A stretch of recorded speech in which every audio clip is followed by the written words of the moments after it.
మహాపరిశుద్ధుడైనటువంటి ప్రభువైన యేసుక్రీస్తు యొక్క రెండవ పేరు ప్రకటన 2:17 ఉన్న క్రొత్త పేరైనటువంటి క్రీస్తు నామములో పరిశుద్ధులందరికీ శుభాభివందనలు తెలియజేస్తున్నాను. ఈ యొక్క సమయంలో ఒక ప్రత్యేకమైన విషయాన్ని మాట్లాడడానికి నేను ముందుకు వచ్చాను. యేసుక్రీస్తు యొక్క రెండవ రాకడ గురించి బైబిల్ గ్రంథం చాలా క్లియర్గా మాట్లాడుతుంది. కానీ దాన్ని గ్రహించడంలో క్రైస్తవులు చాలా తప్పుకోవడం జరిగింది. ఈ యొక్క సమయంలో ప్రత్యేకంగా ప్రకటన గ్రంథం 10వ అధ్యాయం గురించి కొన్ని విషయాలు నేను ఇష్టపడుతున్నాను. ప్రకటన గ్రంథం 10వ అధ్యాయం మనం చూస్తే ప్రకటన గ్రంథం 10వ అధ్యాయం అది రెండవ రాకడని గురించి చాలా క్లియర్గా మాట్లాడుతుంది. అంతేకాకుండా యేసుక్రీస్తు యొక్క రెండవ రాకడలో రెండు భాగాలుగా అది ఎలా జరుగుతుందనేది ప్రకటన 10వ అధ్యాయం చాలా క్లియర్గా మాట్లాడుతుంది. ప్రకటన 10వ అధ్యాయము 1వ వచనంలో బలిష్ఠుడైన దూత పరలోకం దిగి వస్తూ ఉన్నాడు. ఆయన చేతిలో ఇవ్వబడిన ఒక పుస్తకం ఉంది. ఆయన మేఘాన్ని ధరించుకుని ఉన్నాడు. ఆయన వర్షపు ధనుసుతో ఆయన తలపైన ఉంది ధరించుకొని మేఘంలో ఆయన మరి భూమికి దిగి వస్తూ ఉన్నాడు. మరి రెండవ వచనం మనం చూసినట్లయితే ఆయన ఒక పాదం భూమి మీద మరొక పాదం సముద్రం మీద మోపినట్లుగా చూస్తూ ఉన్నాం. మూడవ వచనంలో మనం చూసినట్లయితే ఆయన సముద్రం మీదను భూమి మీదను నిలబడి ఆయన పలుకుచుండగా సింహంవలె ఆర్భాటించినప్పుడు 7 ఉరుములు వచ్చినాయి. 4వ వచనంలో ఆ 7 ఉరుములు యాహాను రాయబోతుండగా దేవుడు యాహాను రాయొద్దు అని యాహాను చేత వాటిని రాయకుండా వాటిని నిషేధించారు. మరి 5వ వచనంలో మనం గమనించినట్లయితే ఇక ఆలస్యం ఉండదు కానీ అని ఆకాశంతో ఆయన ఒట్టు పెట్టుకుంటాడు. ఆయన 6వ వచనంలో ఇక ఆలస్యం ఉండదు కానీ దేవుడు మరి తన యొక్క కార్యం చేయబోతున్నాడు అని మాట్లాడుతున్నాడు. 7వ వచనంలో మనం చూసినట్లయితే ఆయన దేవుని యొక్క మర్మాన్ని గత కాలంలో విడిచిపెట్టబడిన దేవుడు ఏమై అన్నాడు, దేవుడు ఎవరై అన్నారు అనే మర్మాన్ని మరి 7వ వచనంలో బయటపరుస్తున్నాడు. 8వ వచనం మనం చూసినట్లయితే ఎవరైతే భూమి మీదను సముద్రం మీద నిలబడి ఉన్నారో ఆ యొక్క వ్యక్తి చేతిలో ఉన్న ఆ చిన్న పుస్తకాన్ని వెళ్ళి అడిగి తీసుకో అని చెప్పి మరి యాహానుతో అదో చెప్పడం మనం చూస్తూ ఉన్నాము. 9వ వచనంలో ఆ యాహాను ఆ దూత దగ్గరికి వెళ్ళి ఆ పుస్తకాన్ని అడిగారు నాకు ఇమ్మని. అప్పుడు ఆ దూత చెప్తూ ఉన్నారు, ఈ పుస్తకాన్ని నువ్వు తినేవేయి, ఇది నీ నోటికి మధురంగా ఉంటుంది, తిన్న తర్వాత నీ కడుపు మీద చేదుగా ఉంటుంది అని ఆ దూత మాట్లాడింది. 10వ వచనంలో యాహాను ఆ పుస్తకాన్ని తీసుకొని ఆ 10వ వచనంలో యాహాను తినగా ఆ పుస్తకాన్ని తినగా చిన్న పుస్తకాన్ని తినగా అది యాహాను యొక్క మరి నోటికి మధురంగా తిన్న తర్వాత కడుపు అంతా చేదైనట్లుగా రాయబడింది. 11వ వచనంలో మరల ఎవరైతే రాజులు మరి ప్రతి కాలంలో ఉన్నటువంటి ప్రజలు ఎవరైతే ఉన్నారో వారి కొరకు మరల నువ్వు ప్రవచించాలి అని 11వ వచనంలో రాయబడింది.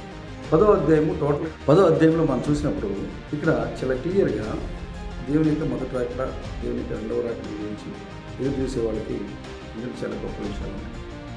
ఇక్కడ 10వ అధ్యాయంలో మీరు గమనించినట్లయితే 1వ వచనంలో బలమైన దూత పరలోకం నుంచి విప్పబడిన పుస్తకంతో కిందకి దిగి వస్తూ ఉన్నారు.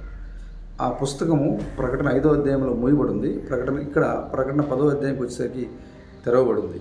ఆయన వచ్చేటప్పుడు తలపైన వర్షధనుసు ఉంది. ఆయన మేఘాన్ని ధరించుకుని ఉన్నాడు. ఆయన దిగి వస్తూ ఉన్నారు. ఎక్కడికి దిగి వస్తున్నారు? పరలోకం నుంచి దిగి వస్తూ ఉన్నారు. ఎక్కడికి దిగి వచ్చారంటే భూమి మీదకి వచ్చి ఒక పాదం సముద్రం మీదను మరొక పాదం భూమి మీదను మోపి సింహం వలె ఆర్భాటించాడు. ఆర్భాటించినప్పుడు 7 ఉరుములు వాటి వరుస ప్రకారంగా మోగినాయి. అంటే దేవుడు రెండవ రాకడలో ఈ భూమి మీదకి వచ్చేటప్పుడు ఆయన ఆకాశంలోనూ పైన ఎక్కడ ఉండలేదు కానీ పరలోకం నుంచి నేరుగా భూమి మీద దిగి వస్తున్నాడు. ఆయన భూమి మీద దిగి వచ్చినప్పుడు ఒక పాదము సముద్రం మీద మరొక పాదము భూమి మీద మోపుతున్నాడు. అంటే ఇక్కడ మనకు ఒక డౌట్ రావచ్చు, దీన్ని భూమి అందరి మీద ఒక పాదాన్ని మోపాడు కదా. కానీ ఈ సముద్రము భూమి అనేది దేవుని యొక్క 2 పరిచర్లకు సూచనగా ఉన్నాయి. భూమి అనగా ఈ లోకానికి సంబంధించి అమెరికా దేశానికి గుర్తుగా ఉంది. సముద్రము అనగా నీరు జలములు అంటే రకరకాల జాతులు ప్రజలకు సంబంధించి అది భారతదేశానికి సూచనగా ఉంది. కాబట్టి యేసుక్రీస్తు తన యొక్క రెండవ రాకడలో పరలోకం నుంచి విప్పబడిన పుస్తకంతో దిగి ఈ భూమి మీదకైనా వచ్చి అమెరికాలోను మరి ఇండియాలోను ఆయన పరిచయం చేయబోతున్నాడు అనే ఒక సత్యాన్ని ప్రకటన 10వ అధ్యాయం వివరిస్తూ ఉంది. ఆయన 10వ అధ్యాయంలో దిగి వచ్చినప్పుడు అమెరికాలో వచ్చినప్పుడు ఇండియాలోకి వచ్చినప్పుడు ఆయన మాట్లాడుతూ ఉండగా సింహం వలె ఆర్భాటిస్తూ ఉండగా అప్పుడు ఒక 7 ఉరుములు పలుకుతూ ఉన్నాయి. యాహాను వాటిని రాయబోతుండగా దేవుడు చెప్పారు, యాహాను నువ్వు వాటి 7 ఉరుముల యొక్క రహస్యాన్ని రాయొద్దు, వాటిని నిషేధించబడింది పుస్తకంలో దాన్ని చేర్చొద్దు అని దేవుడు యాహ అనేది రాయకుండా నిషేధించాడు. అదేవిధంగా ఇక 4వ వచనం మనం చూసినప్పుడు ఆయన ఆ ఉరుము యొక్క రహస్యాన్ని యాహాను చేత నిషేధించబడ్డాడు. 5వ వచనంలో ఆయన చెప్తున్నాడు ఆకాశం తట్టు తన కుడి చేతిని ఎత్తని చెప్తున్నాడు. అదేవిధంగా 6వ వచనంలో ఇక ఆలస్యం ఉండదు అని చెప్తున్నాడు. 7వ వచనంలో ఆయన దేవుని యొక్క మర్మాన్ని బయలుపరుస్తున్నారు. 8, 9, 10 వచనాల్లో యాహాను అద్దో దగ్గరికి వెళ్ళి పుస్తకం తీసుకోవటము, తినటము, ఆయన కడపలో చేరవటము. 11వ వచనంలో మరి యాహాను మరలా ఆ యొక్క ప్రవచనాలను చెప్పడము యాహాను గమనిస్తూ ఉన్నాడు. ఇవన్నీ కూడా ఈ చివరికాల సమయంలో జరగబోతున్నది అనేది పరిశుద్ధ గ్రంథం చాలా క్లియర్గా మాట్లాడుతూ ఉంది. మరి 1వ వచనంలో మరి ఆ యొక్క దూత దిగి వచ్చి ఒక పాదం భూమి మీద, మరొక పాదం సముద్రం మీద, అనగా అమెరికాలో, ఇండియాలో ఆయన దిగి వచ్చి 2వ రాకడలో వర్తమానం ఇచ్చినప్పుడు ఆ వర్తమాన సమయంలో ఆయన పేరేంటి అనేది ఉరుములకి రహస్యము మరి చెప్తా ఉంది. ఇది పరిశుద్ధ గ్రంథంలో పూర్తిగా మరుగు చేయబడింది. పరిశుద్ధ గ్రంథంలో ఈ విషయం రాయనవలేదు దేవుడు. ఈ ప్రకటన గ్రంథం అనగా పరిపూర్ణంగా ప్రత్యక్షత కలిగిన గ్రంథము. ఈ యొక్క ప్రకటన గ్రంథంలో ఎవరైతే దేవుని చేత నిర్ణయించబడిన ప్రజలు ఉన్నారో వారికి మాత్రమే అర్థమయ్యే గ్రంథం ఇది. ఈ యొక్క ప్రకటన గ్రంథము మరి పరిపూర్ణంగా బయలుపడగలిగిన ప్రజలకు మాత్రమే ఇది అర్థమైంది. ఆయన తన యొక్క మరి లేఖనాల ప్రకారంగా ప్రకటన 10వ అధ్యాయం ప్రకారంగా బలిష్ఠుడైన దూత పరలోకం నుంచి భూమి మీద దిగి వచ్చి అమెరికాలోను, ఇండియాలోను తనకి 2 పరిచర్యలు చేసి రత్నామాన్ని సంఘానికి ఇచ్చి ఆయన ఏదైతే విప్పబడిన పుస్తకాన్ని పరలోకంలో తీసుకుని వచ్చాడో అదే దేవుని యొక్క రహస్యం. అదే ఈ కాలానికి పెళ్లి కుమార్తెకి ఇవ్వబడిన సందేశాన్ని పెళ్లి కుమార్తెకి ఇచ్చి తినవేయమని చెప్పినప్పుడు అది నోటికి మధురంగా ఉంది. విన్నప్పుడు ప్రణాం దేవుడు, ప్రణాం ప్రవక్త, ప్రణాం క్రీస్తు, ప్రణాం రుజువులు చేశాడు. ఇవన్నీ విన్నప్పుడు చాలా గొప్ప వ్యక్తి అని అనిపించింది. కానీ ఆ ప్రణామే దేవుడు, ఆ ప్రణామే క్రీస్తు అన్నారు అని ఎప్పుడైతే ఆ సత్యము వినాల్సి వచ్చిందో అప్పుడు ఆ కడుపుకి విన్నదంతా చేదైపోతాం. కాబట్టి ఈ కాల ప్రజలకి అందరూ కూడా ప్రణాం గురించి వినడానికి నోటికి మధురంగానే ఉంది. కానీ తిన్న తర్వాత ఈయన ఆరాధించాలా, ఈయన వెంబడించాలా, ఈయన క్రీస్తా, ఈయన యేసు క్రీస్తా, ఈయన యెహోవానా అని కడుపు చేదైపోతుంది అందరికీ కూడా. అది ఈ కాలంలో జరుగుతూ ఉంది. అదేవిధంగా మరి ఆలస్యం లేదు అని దేవుడు చెప్తున్నాడు. సమయం అయిపోయింది, ఆలస్యం లేదు అని చెప్తున్నాడు.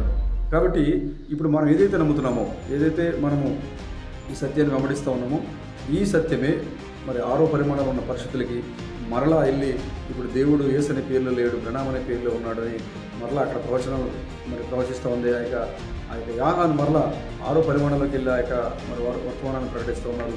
భూమి మీద జీవించిన మరి పెళ్లి కుమార్తె ఇది దేవుని పేరు, ఇది యేసు యెహోవా కాదు, బ్రహ్నాం అని భూమి మీద వధువు ప్రకటిస్తోంది.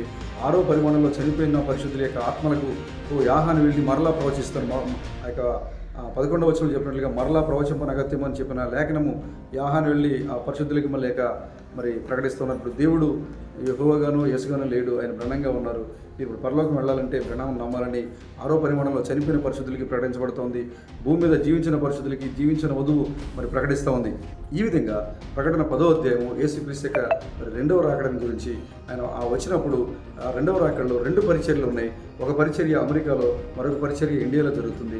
ఈ 2 పరిచర్యల సమయంలో ఆయన ఉరుముల యొక్క రహస్యంలో దాయబడిన ఆయన కొత్త పేరు బయలుపరచబడుతోంది. ఈ సమయంలో ఇక ఆలస్యం లేదు, జరిగిపోతుంది అనేది ప్రకటన 10వ అధ్యాయం మనకు చాలా క్లియర్గా చెప్తోంది. కాబట్టి ప్రియమైనటువంటి సహోదరులారా, యేసుక్రీస్తు యొక్క 2వ రాకడ కోసము ఎదురు చూస్తున్నటువంటి దేవుని బిడ్డలారా, క్రైస్తవ సమాజమా, మీ మీద మేము ప్రేమతో చెప్తూ ఉన్నాము. మీరు యేసుక్రీస్తుని కలుసుకోవాలంటే కనుక ప్రకటన 10వ అధ్యాయంలో చెప్పినట్లుగా మీరు సముద్రం మీద మరి భూమి మీద మరి తన 2 పాదాలను మోపి సింహమూలి ఆర్భటించినటువంటి దేవుడు మరి ఎక్కడున్నారు, ఏమై ఉన్నారు, ఏ రూపంలో ఈ లోకానికి వచ్చాడు, ఆయన తన 2వ రాకడని ఏ విధంగా ముగించాడనే విషయాన్ని మీరు గమనించాలి. అదేవిధంగా ప్రకటన మరి 13:4లో ఉన్న ఉరుము యొక్క రహస్యాన్ని మరి దాంట్లో దేవుడు ఏ మర్మాన్ని దాచించాడనే విషయాన్ని మీరు గ్రహించాలని మేము ప్రేమపూర్వకంగా కోరుకుంటున్నాము. ఆ యొక్క లేఖనాలన్నీ కూడా మన కాలంలో మరి నెరవేర్చబడుతూ ఉన్నాయి. ఆ ప్రకటన 10వ అధ్యాయము దేవుడు పరలోకం నుంచి భూలోకానికి మానవుడిగా దిగి వస్తూ ఉన్నాడు. అమెరికాలోకి, ఇండియాలోకి శరీరధారిగా 2వ రాకడలో 2 భాగాలుగా దేవుడు దిగి వచ్చి క్రొత్త పేరులో ఆయన తన కార్యాన్ని నెరవేరుస్తూ ఉన్నాడు. కాబట్టి మీరు ప్రకటన 10వ అధ్యాయాన్ని పరిపూర్ణంగా గ్రహించి యేసుక్రీస్తు 2వ రాకడ జరిగింది, ఆయన అమెరికాలోకి వచ్చారు, ఇండియాలోకి వచ్చారు, ఆయన సింహవలి ఆర్భటించినప్పుడు ఉరుముల యొక్క రహస్యం వచ్చింది. ఆ ఉరుముల రహస్యంలో యేసుక్రీస్తు యొక్క క్రొత్త పేరు దాగి ఉంది. కాబట్టి మీరు గ్రహించండి, ఈ క్రొత్త పేరే 6వ పరిమాణంలో ఉన్నట్టుగా చనిపోయిన పరిశుద్ధులకు ప్రకటించబడుతోంది. మరి కింద మరి జీవించిన పెళ్లి కుమార్తె ఈ లోకానికి ప్రకటిస్తోంది. కాబట్టి తప్పించుకునే మార్గమే లేదు. ఇక మీరు పరలోకం వెళ్ళాలి అంటే కనుక ప్రకటన 13:4లో ఆ యొక్క మరి బయలుపరచబడినటువంటి ఆ యొక్క 7 ఉరుములలో దాగిన క్రొత్త పేరులో మీరు దేవుణ్ణి ఆరాధించాలి. అదేవిధంగా అమెరికాలో ఇండియాలోకి వచ్చినటువంటి ఆ చిన్న పుస్తకం ఏదైతే ఉందో ఆ చిన్న పుస్తకాన్ని మీరు తీసుకుని అదో చేతిలో తీసుకుని మీరు భుజిస్తేనే తప్ప మీరు పరలోకాన్ని గ్రహించలేరు, పరలోకానికి మీరు వెళ్ళలేరు, దేవుని మర్మాన్ని మీరు గ్రహించలేరు. కాబట్టి ప్రియమైన సహోదరులారా, మరి ప్రకటన 10వ అధ్యాయాన్ని చదివి పరిపూర్ణంగా మీరు గ్రహించాలని, ఒకవేళ మీకు అర్థం కాకపోతే చెప్పడానికి మేము సిద్ధంగా ఉన్నాం. కాబట్టి మీరు ఆ యొక్క గొప్ప ఎత్తబడి కోసం కనుక మీరు ఎదురు చూస్తున్నట్లయితే ఈ యొక్క మరి లేఖనాలు చదివి మీరు సిద్ధపడాలని ప్రేమపూర్వకంగా మిమ్మల్ని నేను కోరుకుంటూ ఉన్నాను. God bless you.